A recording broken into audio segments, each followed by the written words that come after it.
Now for today's program. Today's conversation is part of a Moment series on anti-Semitism, supported by the Joyce and Irving Goldman Family Foundation. Dr. Peter J. Hotez, an expert on neglected tropical diseases, is Dean of the National School of Tropical Medicine and Professor of Pediatrics and Molecular Virology and Microbiology at Baylor College of Medicine in Houston. He is also the co-director of Texas Children's Center for Vaccine Development and holds numerous fellowships related to medical ethics and health policy, including disease and poverty at Rice University. He has also served on both state and federal task forces related to infectious disease and vaccines. In 2022, Dr. Hotez and his colleague, Dr. Maria Elena Bottazzi, were nominated for the Nobel Peace Prize for their work to develop and distribute a low-cost COVID-19 vaccine to people of the world without patent limitation. During his distinguished career, Dr. Hotez has received a multitude of awards, including the American Association for the Advancement of Science Award for Scientific Freedom and Responsibility for his scientific work in vaccine development and his work as a public voice promoting and defending vaccines. He is also the recipient of the Anthony Fauci Courage and Leadership Award from the Infectious Diseases Society of America. Dr. Hotez was recognized by the Anti-Defamation League with its annual Popkin Award for combating anti-Semitism and received the LBJ Moral Courage Award from the Houston Holocaust Museum. Dr. Hotez appears frequently on television and radio, including the BBC, CNN, Fox News, and MSNBC, and in newspaper interviews, including the New York Times, USA Today, Washington Post, and Wall Street Journal. Dr. Hotez has authored more than 680 original papers and is the author of 5 books, including his latest, The Deadly Rise of Antiscience, A Scientist's Warning. Joining Dr. Hotez today is Moment Deputy Editor Jennifer Bardi. Before coming to Moment, Jennifer worked in science communications at the Scripps Research Institute in La Jolla, California for over a decade and was the editor-in-chief of the Humanist magazine for 14 years. Most recently, Jennifer was managing editor at Spirituality and Health. Please welcome Dr. Peter Hotez and Jennifer Bardi. Thank you, Suzanne, and welcome, Dr. Hotez. It's wonderful to see you, and welcome to all of our Moment Live participants, our viewers who are with us today for this really important conversation about anti-Semitism and anti-science. And I think when we talk about anti-science, we're not just talking about skepticism or anti-science attitudes, but we're talking about anti-science aggression, as Dr. Hotez, you've characterized it and experienced it, and really this kind of larger anti-science agenda that has gained steam in the United States and elsewhere over the last couple decades. And so today we have with us an expert on neglected tropical diseases, but also on vaccine development, and science advocacy, and I guess, unfortunately, also an expert on the anti-science agenda. And so in our conversation today, Dr. Hotez, I'd like to track kind of, the progression from the more fringe but opportunistic anti-vax movement, into really what's this kind of health freedom zeitgeist that where we're at today, and how it gained political support through the COVID pandemic, kind of the winners and losers, who promotes it, who benefits from it. Right. And then also the anti-Semitism that operates within it. And so I do also want to talk to you about how you've become kind of really this top villain in this anti-science narrative, or a top villain in this Actually, Robert F. Kennedy Jr. publicly named me the OG villain in 2020, I think it was. And I'm so old and square, I had to look up what that meant. The original gangster villain. So I do appreciate Moment and you, Jennifer, for inviting the original gangster villain to come and speak with you. Very nice. And we will talk about Robert F. Kennedy Jr. a little bit later. But I want to talk to you, about some of your personal experiences. But first, I really thought it'd be great if you could share with us a little bit about your vaccine work and your development, of a COVID vaccine and who it reached. Yeah, I mean, that's how it started. I didn't plan on committing my life to combating anti-Semitism or combating anti-science. That wasn't the original plan. The original plan was to be a vaccine scientist. I I did my MD and PhD in New York City at the Rockefeller University. It used to be the Rockefeller Institute for Medical Research and Weill Cornell Medical College. And because I went there because of the motto of the university is science for the benefit of humanity, and I truly believed it then. I believe it now, and started working on a human hookworm infection vaccine, which now 40 years later is in finishing clinical trials and looking really exciting. So that could be about the right time frame for a lot of these vaccines. And so I wanted to devote myself to do something different, really science for the benefit of humanity, science for tikkun olam, repairing the world, which was a term that I first learned about from my cousin Phil Lazowski, who's a rabbi in Hartford and a Holocaust survivor, and uh, and I even thought about this term science tikkun, science for doing good in the world. And for me, it was making vaccines for poverty-related parasitic infections. So the hookworm vaccine, which is finishing trials, and then a human schistosomiasis vaccine. I would like to make the vaccines that the pharma companies wouldn't make. Not that we want to demonize the pharma companies either, but there are certain diseases for which the pharma companies are never going to make vaccines for because they only occur in among the poorest of the poor in the low middle income countries of the African continent, Southeast Asia, and Latin America. Made a schistosomiasis vaccine in clinical trials. We have a new Chagas disease vaccine in clinical trials. And now when I say we, years later, our vaccine center, which is based at Texas Children's Hospital and Baylor College of Medicine, is co-headed by myself and my science partner for the last 20 plus years. You've mentioned Mary Elena Bottazzi.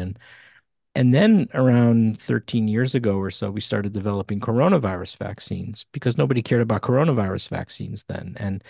But we knew they were going to be a problem for severe acute respiratory syndrome or SARS or Middle Eastern respiratory syndrome, MERS. And he said, holy cow, it's just a matter of time before a third one comes along. And so we started doing that in collaboration with the New York Blood Center at the time and made great progress making SARS and MERS vaccines. And then when COVID-19 hit, we were able to pivot our program to that. Unfortunately, we were not part of Operation Warp Speed because we're not a pharma company. So we were doing this in the nonprofit sector.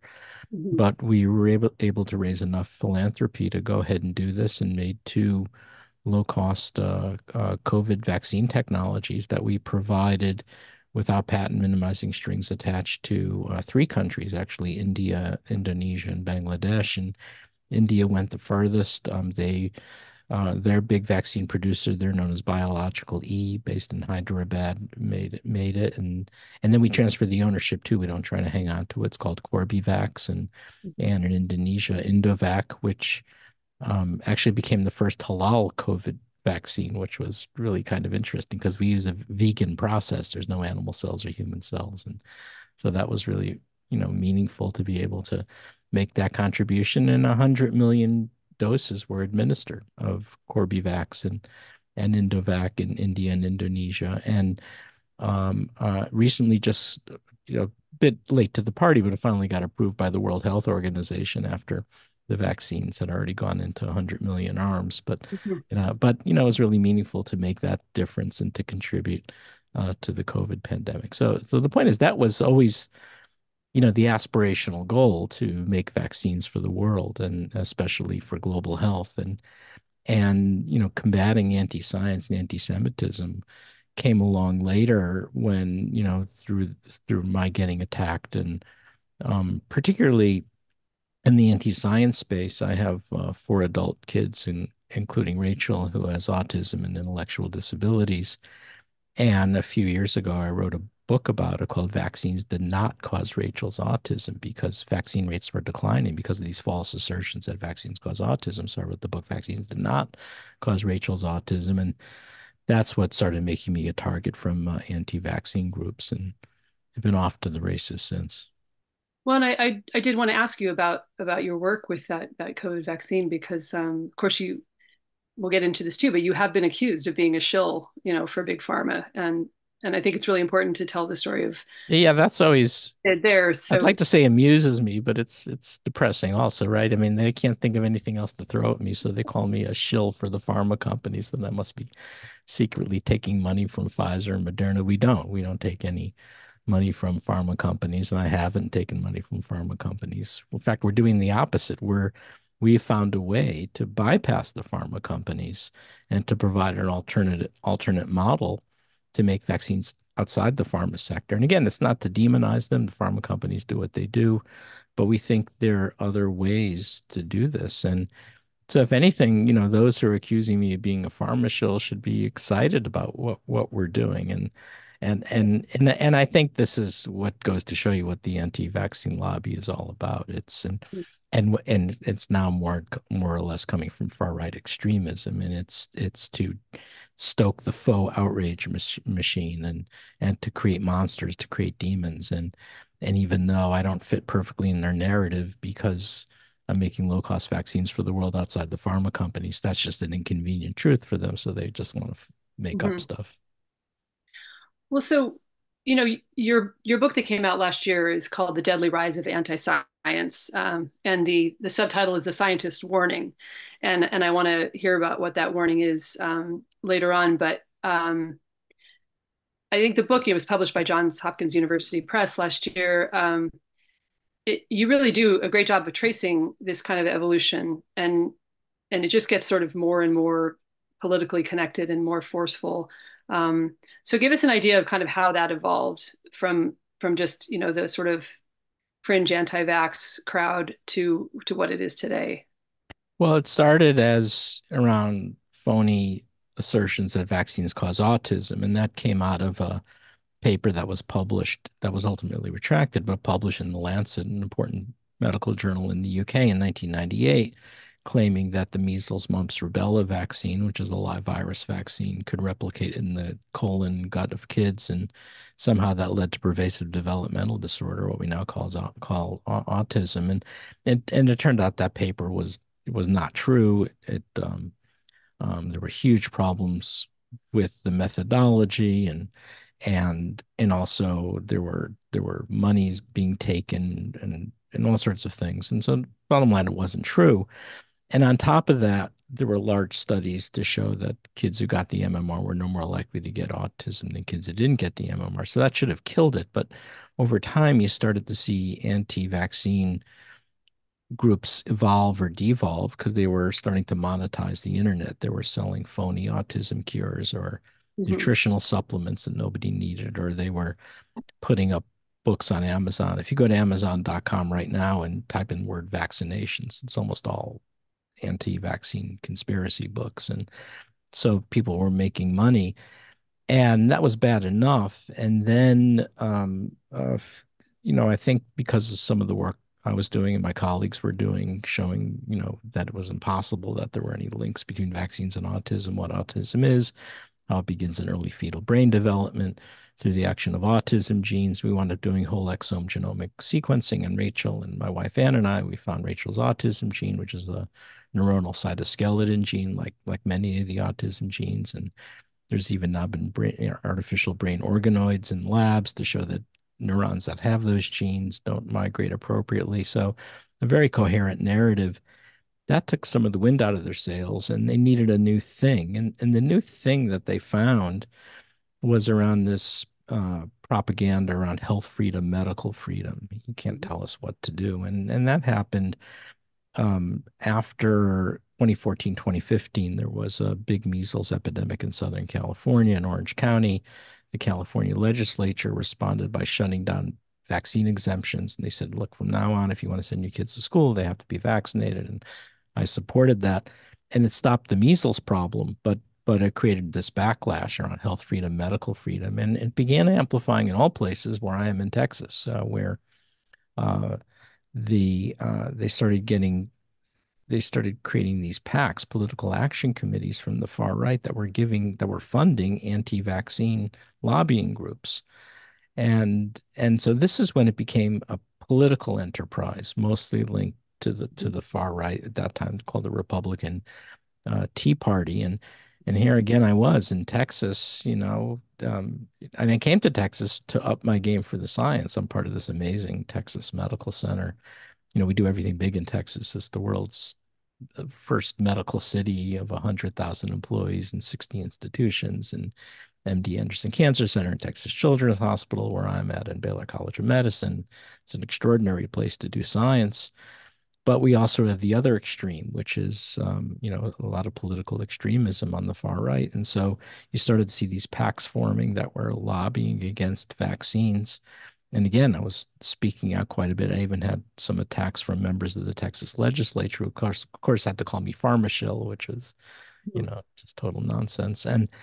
But it did become a political enterprise on the far right, and and uh, and I got frustrated because I said, look, I don't care about your political views, even your extreme political views. That's your right as an American citizen, but don't adopt this one because it's going to hurt your kids, if they're not going to get their vaccines. And we saw the number of vaccine exemptions in Texas rise to over 100,000, and this didn't even incorporate this more than 700,000 homeschooled kids in Texas. We have no idea what percentage of those kids are not getting their vaccine. So this became a public health problem, and that's what took off during COVID-19, and that's what I wrote the new book about, the deadly rise of anti-science, because under that banner of health freedom, medical freedom, 40,000 Texans died because they refused COVID vaccines after vaccines became widely available in the middle of 2021.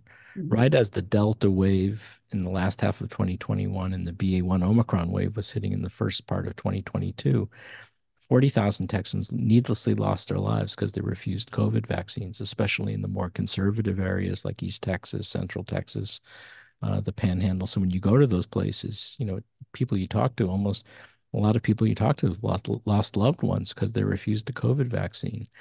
And nationally, there's around 200,000. And so that's what the book is about, dedicated to the 200,000 people who needlessly died because they were victims. They were victims of a targeted and predatory disinformation campaign against vaccines.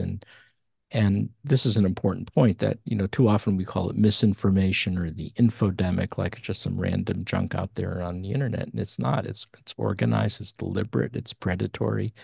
And it was targeting people in states like Texas, my state of Texas, as well as other conservative states, Oklahoma and Arkansas and Louisiana, and in multiple analyses, including my colleague Charles Gaba, the health analyst from ACA Signups, but was reproduced by the New York Times and Axios and National Public Radio, showed that of those 200,000 who died, mostly in red states, conservative Republican states. And the redder the county, the lower the immunization rate and the higher the death rate.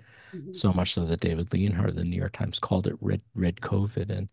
And so this was now the new face of politics, that convincing people to engage in dangerous health behaviors by not accepting vaccines. And I keep on repeating, this is tough for someone like myself to talk about. My training as a physician and scientist says you don't really talk about Republicans and Democrats and liberals or conservatives. We're supposed to either not care about it or it's impolite to talk about it or not relevant to science. But in this case, when the deaths were so much along a partisan divide, I haven't found a way, Jennifer, to talk about it other than to talk about it. So I talk about it, or I wrote about it in the Yeah, I book, mean, and that's the one of the toughest things I've ever had to do.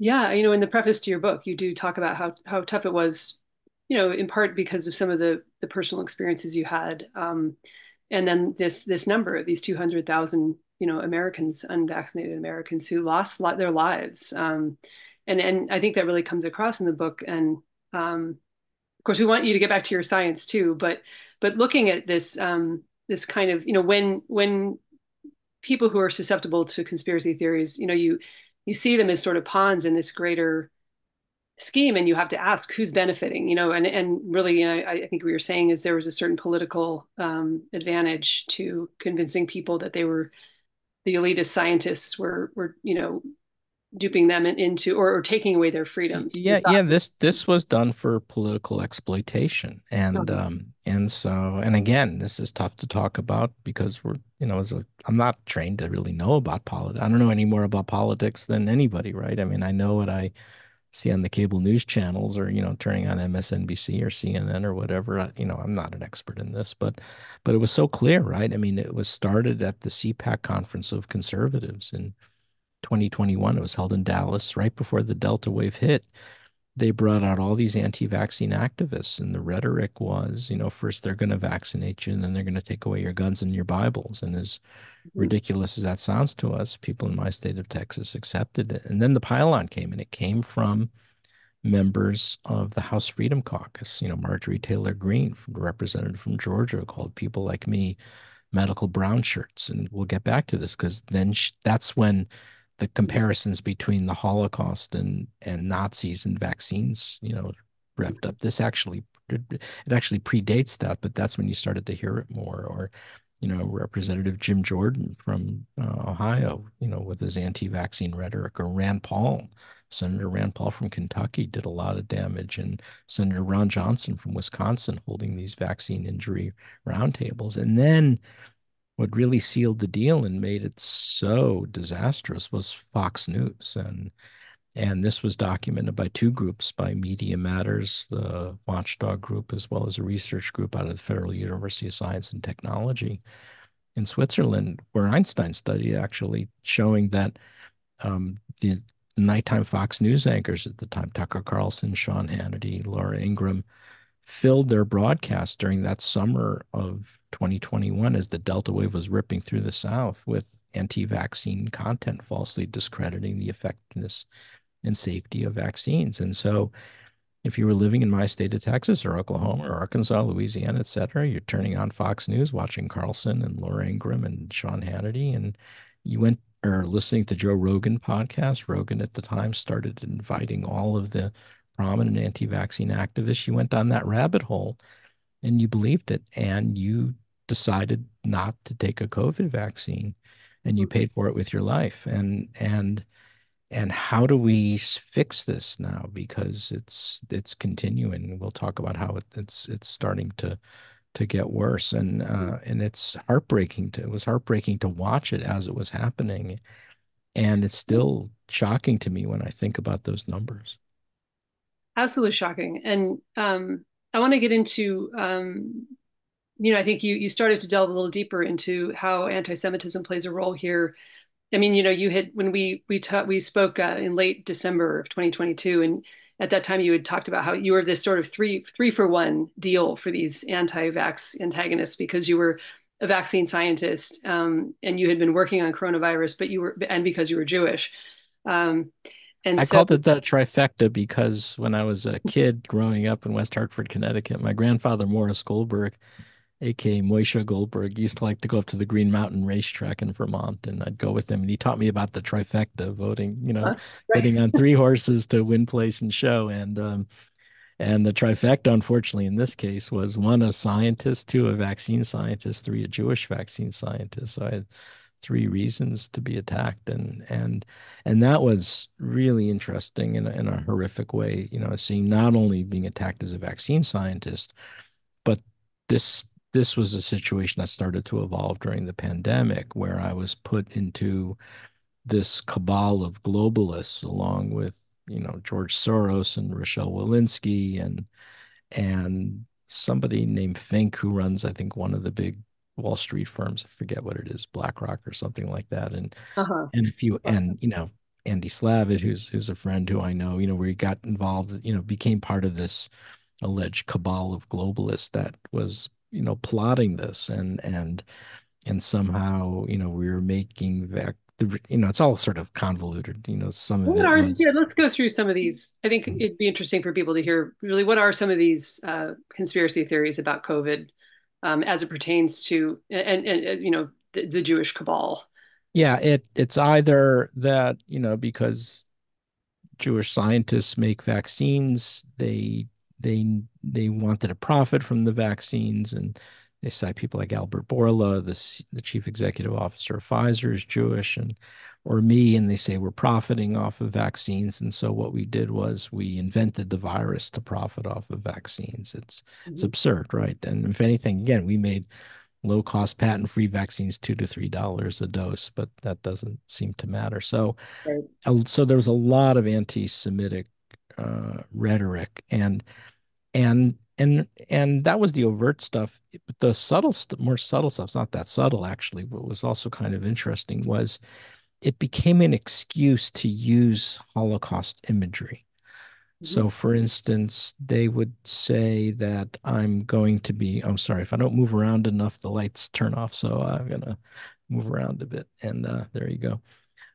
They would say, well, uh, Hotez, his day of reckoning will come for making COVID vaccines because there's going to be a day of reckoning where they have Nuremberg 2, they would call it, that, the after World War II, there were tribunals and trials held in Nuremberg for ex-Nazi war criminals, and they say something like that's going to happen again for the vaccine scientists, and it's almost like a QAnon fantasy, but it was a lot of that kind of imagery, and comparing vaccines to the Holocaust, or they say that the Jewish scientists, made the virus in the first place, and you would see cartoons of some stereotypical exaggerated Jewish figure wearing a yarmulke, greedily rubbing his hands while wearing a hazmat suit because he's actually in the lab making the virus, or holding a syringe greedily, and these were actually put up by the Anti-Defamation League. The ADL put it up on their website to show examples, and I started to look at this and got, first, once you get through the horror of it, and then the emails came also. The emails were, about Nuremberg and telling me that I'm a Jewish globalist and just horrible stuff about my being Jewish and this kind of stuff. And then even physical stalkings at my home and at events where I was speaking. So it was really and sometimes it was hard to sort out what was anti-science, what was anti-vaccines, because if you think of them as two circles of the Venn diagram, they didn't entirely overlap. I mean, there was a lot of the anti-science attacks had nothing to do with my being Jewish, and there were Jewish attacks had nothing to do with anti-science, but there was overlap. There was some overlap. There was no question about it, and I started really reading and writing and thinking about this, and wound up writing a couple of article papers about it, which we can talk about. Mm-hmm. Yeah, I did want to ask you about that paper. It was published in Perspectives in Biology and Medicine. But actually, there were two. There was that one, and then there was a somewhat earlier one in the Maimonides Medical Journal. Oh, okay. I haven't. Um, yeah. We'll Well, have to first of all, link. they're hard to get published, right? Because where do you publish this stuff, right? Because if it's not exactly in the mainstream of biomedicine, right? And I'm not a card-carrying social scientist that uses the language that most social scientists. So it wasn't really getting into a social science journal. It wasn't really getting into a medical journal. So it was a bit of a Dr. struggle to Hotez, let find. me introduce you to a magazine. It's called Moment. Yeah, exactly. Exactly. Yeah. Um, But it took a while, but we finally published it. And one of the articles that you mentioned in Perspectives in Biology Medicine, I was very grateful to the editor for taking it, and for Rambam, the Maimonides Medical Journal, was um, looking at some of the historical aspects, because when you start looking into it, there's a history behind it.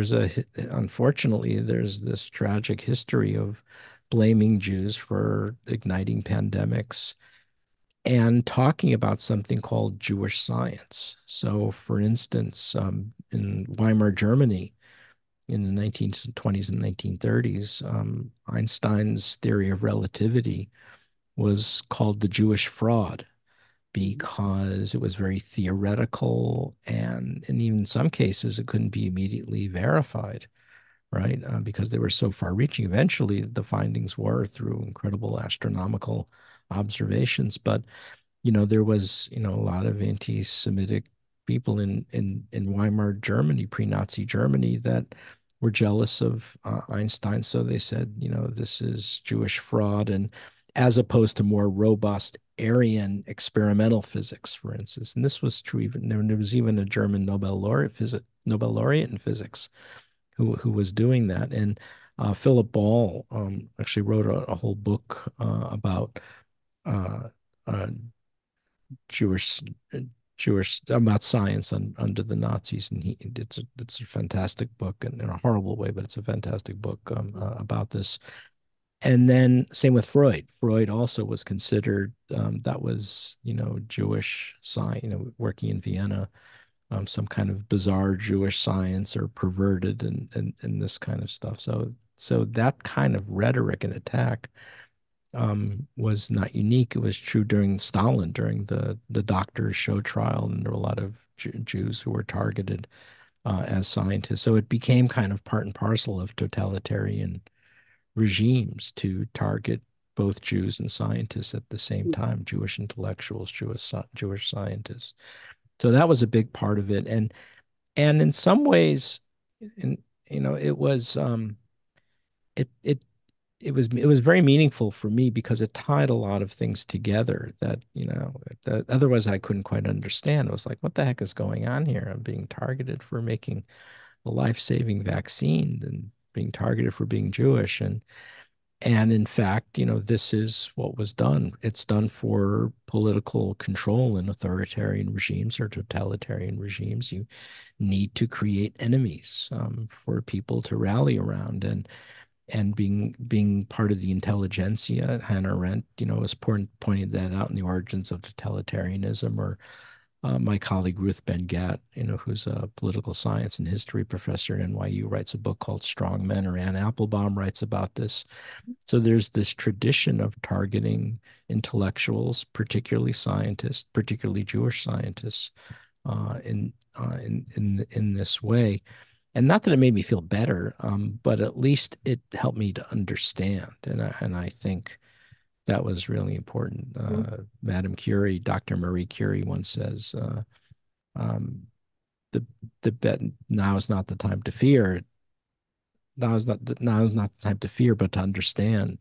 To fear less, we must understand more." And it does, and it's very therapeutic to help you understand Well, of what's course, the going on opposite of there. that is what you're saying, is this kind of authoritarian push to suppress any kind of expertise Yeah, yeah. and the, And so this is what's coming out now of the extreme far right in the United States, and it's very disturbing. And the other thing that's happening now, which really worries me, is okay, now we've pointed out 200,000 Americans died because of political targeting by the far right. It's not like now there's suddenly pause for self-reflection. Oh my God, what have we done? How do we stop doing this? There's instead this doubling down. And you're seeing this play out now in these COVID subcommittee hearings. So in the House, so the House of Representatives is GOP controlled, and they're holding these horrific subcommittee hearings where on their official Twitter site, they even said they're going to sell popcorn. They're not even pretending this is anything other than political theater or Fox News sound bites. And what are they doing? They're doubling down. They're saying, no, no, it was the vaccines that killed Americans, not COVID.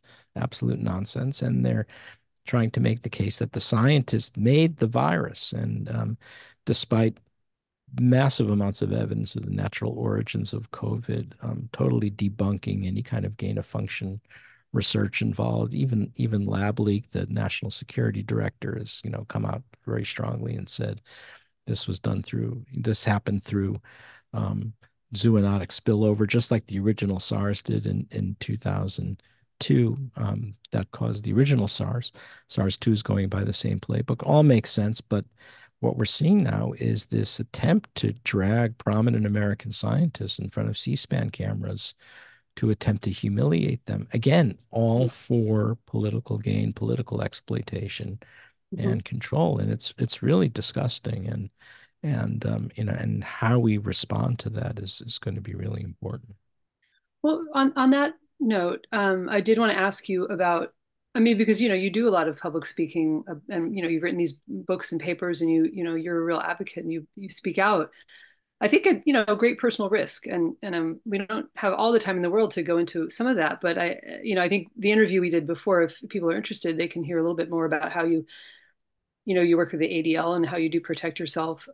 But anyway, I wanted to ask you about last June. this incident with Joe Rogan, who has a very Yeah. popular podcast. Right. And Before I forget, let me just throw a plug in. The ADL has been amazing. okay. You've been amazing. Moment's been amazing.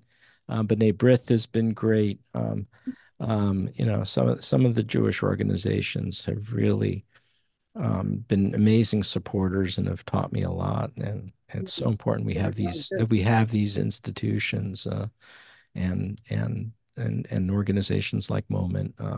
This is the time we really need them, and you guys have stepped up in a big way for me and for my colleagues, and I do appreciate that.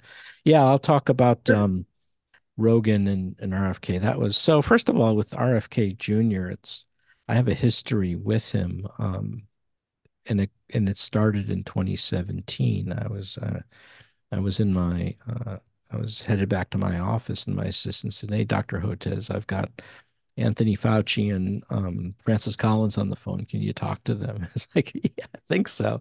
And okay, Peter, we want you to talk with Robert F. Kennedy Jr. Because you're a vaccine scientist. You know the vaccine science. You have a daughter with autism. You can explain why vaccines don't cause autism. He's about to be appointed by President Trump then as he was being inaugurated, the head of vaccine commission, which we thought would be like a vaccine witch hunt. We want you to talk to RFK Jr., see, if you can understand where he's coming from and kind of talk him off the ledge. And so I did, and it was brokered by a third party individual, a member of the Kennedy family.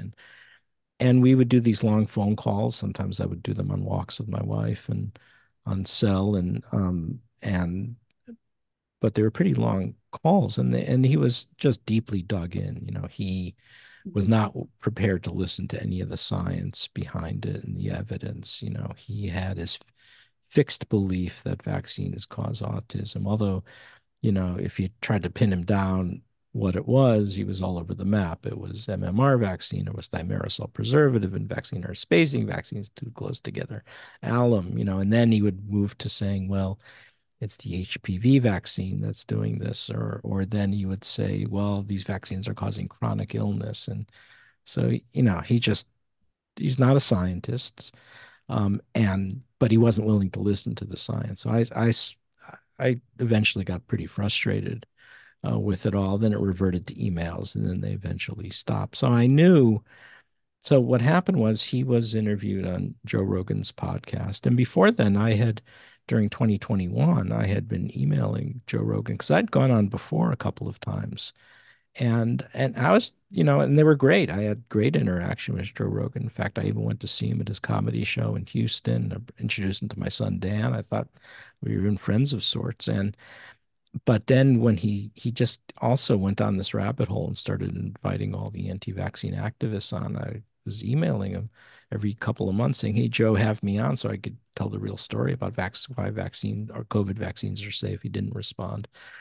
But then he had Robert F. Kennedy Jr. on, and I didn't watch the podcast until later on when I learned about it from a tweet on Twitter from Anna Merlin, who writes for Vice News, and I was describing what it was, and I retweeted it saying, this is horrible or something like that. And then Rogan tweeted on, a very public way saying, "Why don't you come on and debate him, Right. and I'll give you $100,000 or something like that." And I wasn't going to debate him. I thought, one, and there were a couple of reasons. One, because I interacted with RFK Jr. before. He doesn't adhere to the science. He just makes stuff up as he goes along about vaccines. And so I felt he was unreliable. And second, I didn't want to help him because, he was going to run for president, and I was not going. And I thought, one of the things that I felt was I was being put up there to make him look like a serious presidential candidate. And, Mm-hmm. by so-called debating a serious scientist, that this was going to add to his street cred. And Mm-hmm. and I don't know if you ever follow Molly Jongfest. She's terrific. She's goes on MSNBC, CNN a lot. She has her own podcast, Public Intellectual, and she had pointed out that these guys were putting up RFK because they thought he was just going to take votes away from Biden. It was a backdoor way to support Trump, which I couldn't figure out if that was true one way or the other. But in any case, I didn't want to help Robert F. Kennedy Jr. with his presidential candidacy. But I think the third most important reason was, for me personally, was this is not how you do science. The science, we have a way of doing science, and it's a way Right, that has been right. going I on mean, since the mhm. 1600s, right? Where we write our scientific papers, we submit them for peer review, they get modified, revised, sometimes rejected. We apply for grants, same process. We present our findings in front of critical audiences of scientists at scientific meetings.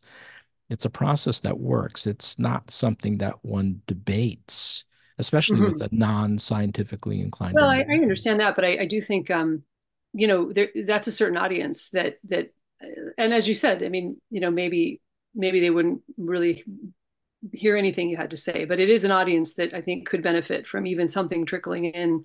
Um, but I know that, I think a lot of editorial boards and scientific bodies were, they were with you on that, don't bother. Well, I think it's sending I the just wrong wonder, message about how we do science, and also, and I didn't think Bobby, as I would call him, was an honest player on this, because when I was talking to him back in 2017, it was clear he was just, to me, from my view, he's just making up things as he went along, and he would sort of barrage you with all this kind of made up stuff. So it would just become this kind of exhausting exercise. And I mean, this, it was, okay. Elon Musk was involved, and I mean, it Yeah, was then just Elon Musk, entertainment for a couple of then days. Elon Musk chimed in. So between Elon Musk But then a couple of weeks and later, Dr. Hotez, there was a video that surfaced of Bobby at a press event in New York, and I mean, there was videotape, and he basically, I'm just going to read the quote. He said, "COVID-19 is targeted to attack Caucasians and Black people.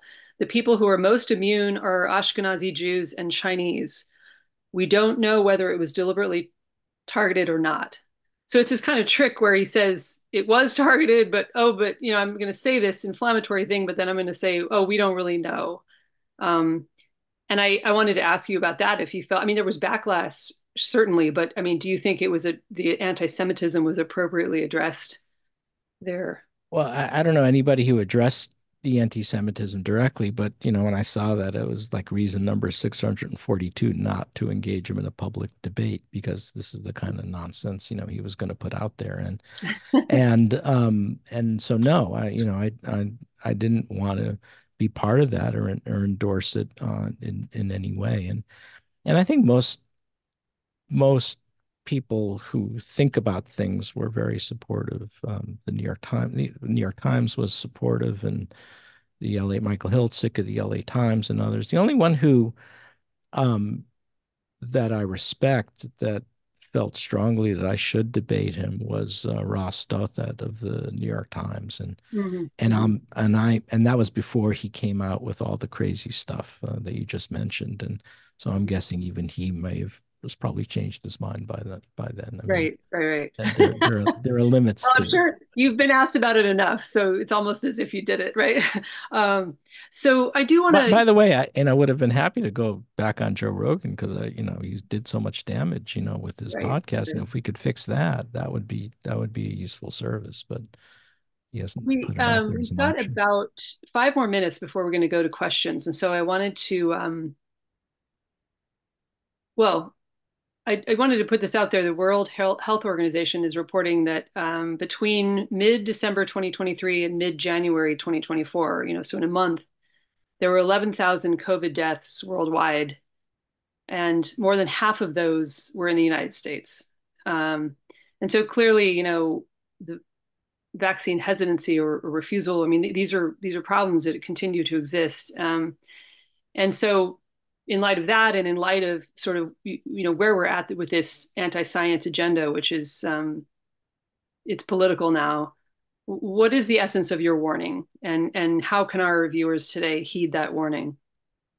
Well, I think the first part is anti-science, as I've defined it, is not just some theoretical construct, or for an academic journal, it's a killing force, and 200,000 deaths is right up there with any other lethal societal force, and that's point one. Point two, it not only targets the science, it's now targeting the scientist and portraying us as public enemies or enemies of the state. It started with the climate scientists. Now it's extending into the biomedical scientists. So this is going to have a chilling effect for the next generation of people who think about becoming scientists. And now we're going to see the spillover. We're going to see the spillover to all vaccination programs, I think, and even childhood immunization programs. We just had a 30 to 40-fold rise in the number of measles cases in Europe from last year to from 2022 to 2023. We're starting to see measles outbreaks in the United States, and measles is kind of the first one you see when immunization rates go down because measles is the most transmissible virus agent we know about. So it's kind of a good biomarker of how robust your vaccination program is, and so now we're going to start seeing this. So I see this attempt now to undermine science in the United States now globalizing as well. And you're seeing it with the health freedom convoys in Canada. You're seeing it with now a lot of the same Fox style rhetoric now contaminating Central Europe and the UK. And you're even seeing it in low and middle income countries. And it's harder to document because it's not like you can do a National Library of Medicine PubMed search and type in the word anti-vaccine in Africa for things to pop up. You've got to Mm-hmm. Be aware of it, what's on people's WhatsApp or cell phones or in the local media. So it's hard to track and follow, but I think it's really taking off now. So I had the opportunity to meet with shortly before I talked to you last time in December 2022. I met with Dr. Tedros, the World Health Organization, as Director General, to inform him about my concern that this thing is globalizing now. So it's really become quite a monster. Mm-hmm. Mm-hmm. It's terrifying.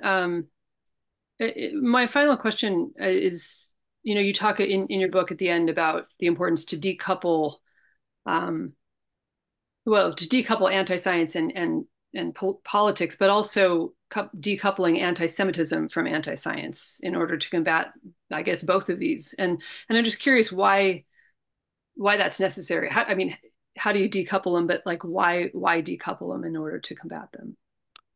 Well, it's clearly, I mean, the need to uncouple the politics from the anti-sciences is just for the straightforward reason that um, that's that it's given it power, right? It's giving it, I mean, by Mm-hmm. having it embraced by an element of the GOP, of the Republican Party, it gains a lot of power and strength in having it amplified on Fox News. And so that's a very practical reason for wanting to decouple it. And second, it makes no sense. I mean, as I say, everyone's entitled to your political views, even extreme political views, but why would you adopt this one of all things? Because it's such a, it's so destructive. Uncoupling the anti-science from the anti-Semitism, that one's a tough one, right? Because, again, how do you do that? The people who are um, preserving anti-Semitic tropes and saying things, they're not, generally in the listening range of Moment magazine, right? They're off in their own other world, and how do you reach people like that and groups like that? I think is really tough and challenging. Mm-hmm. Well, I think, just pointing it out as you have so far.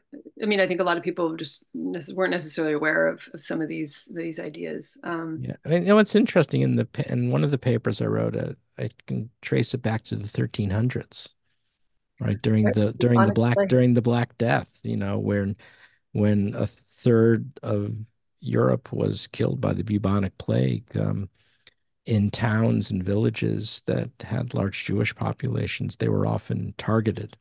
And they were accused of igniting the pandemic, or in some cases poisoning the wells. That's what was said, and there were horrific pogroms. And one of the sources that I found actually found that the communities that did not persecute its Jews recovered much better from the pandemic than those who did, which is kind of interesting as well. So that was Oh, curious. from the COVID pandemic? No, from the blood from the bubonic Okay, plague. okay. I thought you were making a huge correlation there. Yeah, yeah. Um, that's interesting. Yeah, no, that's a great paper, and we'll put that paper in the chat. I think a link to that.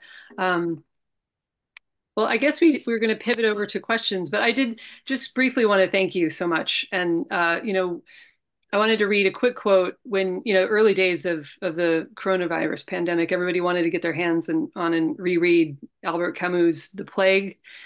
And I don't know if you've ever read that novel, but there's a character, Jean Theroux, who organizes a team of volunteers to fight this plague that overtakes this French Algerian city. And he says, all I maintain is that on this earth, there are pestilences and there are victims. And it's up to us, as far as possible, not to join forces with the pestilences. And so I wanted to thank you for being someone who is on the side of the victims, whether, fighting pestilences, whether they're sort of physical, ideological, anti-Semitic, and so forth. So thank you so much for your time and your work. Oh, thank you. And as I said, thank you to Moment Magazine. Thank you, Jennifer. It's great to So, have this opportunity to speak to you. and now we're going to hear what questions people have. Great. Thank you both so much. So important and so many questions. So I'm going to combine a few to see if we can get to more of them. Someone says, since science opposition is selective, vaccine, climate, evolution, but not computer technology, physics, or medical diagnostics, how is it decided which science gets targeted and which is unchallenged?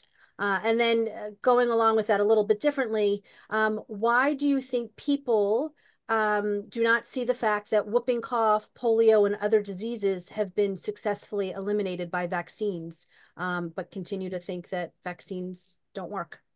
Yeah, no, those are great questions. So the first question is why certain areas of science are being targeted by anti-science forces. Well, the one about climate change, and even though it's so self-defeating, in some ways makes sense, right? We know some of it was supported by the fossil fuel industry, the oil and gas industry that saw it as a threat to their economic future. That's probably the only thing that makes any sense, even though as horrible as it is. I mean, why target pandemic science?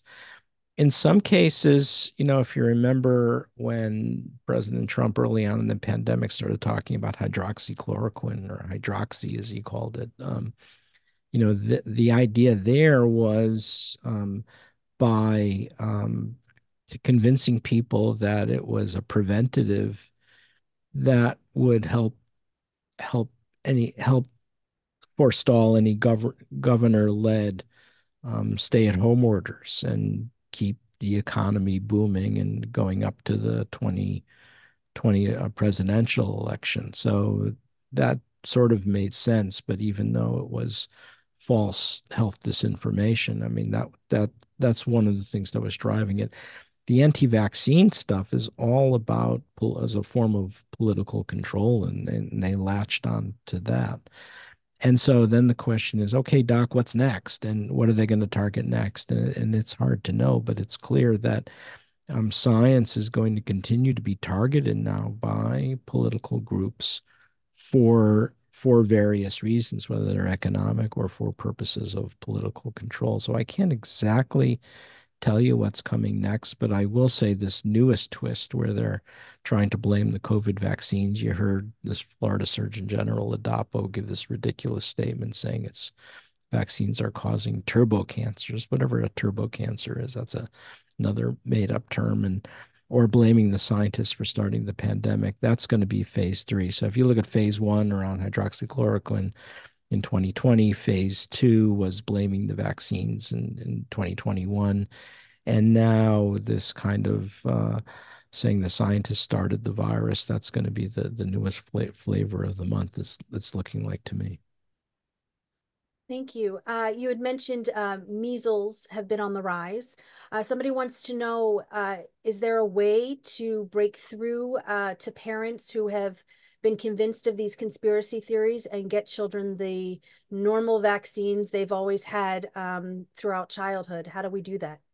Yeah, no, another good question. In the past, I don't practice pediatrics anymore. I'm still board certified in pediatrics. I don't see patients anymore. I'm in the lab full time. In the past, when you could talk to parents who were worried about vaccines, you could have a discussion with them and explain why measles and whooping cough and diphtheria and tetanus and Haemophilus influenza type B, these are all killer diseases. And here's why the vaccines are safe. And 9 times out of 10, the parents would agree to vaccinate. Now, I think there's a shift or a change. Now, if someone's political allegiance or their identity is tied into not getting a vaccine, then you could throw all of the positive health information at them you want, but it doesn't seem to turn the corner. I still think you have to try, but now it's become where people's identity gets tied up in this thing, and that's going to become really problematic, I think. Mhm. Um, there's another group that are not getting vaccines, and it's not necessarily because they don't believe that they work or that they make you sick, but they do it for religious purposes. And we have seen a lot in the Orthodox community. And I think it was somebody said that it was a triumphant case that they were able to get a lot of people in the Orthodox community vaccinated for COVID. But do you have any comment on those who are anti-vax, but for religious reasons? Yeah, one of the things that I say is there's no mainstream religion is anti-vaccine, right? I mean, Islam, Christianity, Judaism, there's nothing against vaccines. On the other hand, there are extremists within each of those religions that exploit vaccines for political reasons. So there's nothing anti-vaccine about Islam. In fact, we wound up making a halal COVID vaccine for the Muslim world. But you had the Taliban assassinating polio vaccinators in Afghanistan and Pakistan. And the same with the Orthodox Jewish community. There's nothing anti-vaccine about the Jewish religion or anything that's written about in the Bible or the Talmud, but you had certain sects or groups that were railing against vaccines. I'll never forget. I was in 2019. We had a lot of Orthodox Jewish groups in Muncie, New York, and in Brooklyn and New Jersey. They were not getting vaccinated, and there was a terrible measles epidemic. And Donald McNeil, who's the science writer for the New York Times, then called me, and he knows I'm Jewish, and he said, Peter, since when are Jews against vaccines? And he said, Donald, we're not against vaccines. We make the vaccines. And I talked to him about Albert Sabin making the oral polio vaccine and Jonas Salk and the inactivated polio vaccines, Dan Plotkin, the rubella vaccine, and Paul Offit, the rotavirus vaccine, our work on the hookworm vaccine. He actually wrote it in the New York Times, which I thought was pretty interesting. So, how that anti-vaccine thread got stuck into one element of Orthodox Judaism. I don't know. I talked to people like Blima Marcus, who's it was thinks about this, and some people say it started in Ukraine, perhaps, and or in the Soviet or in the or in Russia. Um, but it's there. But there are people that are working hard to kind of hopefully stop it because it is such a harmful practice. And during that measles epidemic in the Orthodox in the Haredi Jewish community in New York and New Jersey, there were lots of hospitalizations and including some intensive care unit hospitalizations. Remember, measles is a bad actor. 20 to 30% of kids who get measles require hospitalization, and at one time it was one of the leading killers of kids globally. So it's a bad actor. Thank you. And as we wrap up, just a practical question that has come in for those who are older and they were vaccinated when they were kids. People don't seem to talk about being vaccinated again as they age. And so, just practically, should people be talking to their physicians about having vaccines that they had when they were children? Well, first of all, you want to make certain that you've taken your new COVID annual immunization that became available last September. Obviously, your flu vaccine, the new RSV vaccine. So there are a lot of adult vaccines that are come online in the last few years. Your Prevnar, your pneumococcal, vaccine is very important. Don't forget your Shingrix. And then for boosting for childhood diseases, Tdap, which is the adult form of the tetanus, diphtheria, pertussis. So you don't, especially if you're visiting your grandkids, you don't want to inadvertently transfer pertussis to them if they're not fully immunized yet. And then some, if you're going to at-risk areas, you have to think about getting another measles dose. Particularly if you only got one as a child. You know, the measles vaccine came online in the early 60s. And now we give 2 doses, but if you only got 1 dose, you want to have a discussion with your physician about getting a second MMR vaccine. Well, thank you so much. Thank you, Jennifer. Thank you, Dr. Hotez, for this really important conversation. I want to let everybody know that I put a link in the chat to Dr. Hotez's book, The Deadly Rise of Anti-Science, A Scientist's Warning. I was sending a follow-up email to everybody that will include a link to this recording, a link also to the book, and I'll also include the link to the interview that Jennifer did with Dr. Hotez back in the fall. Please remember to go to momentmag.com where you can register for next week's program with Fania Sulzberger about Zionism and all of our other upcoming programs. Again, thank you everyone for joining us, and we will see you next time. Thank you. Thank you.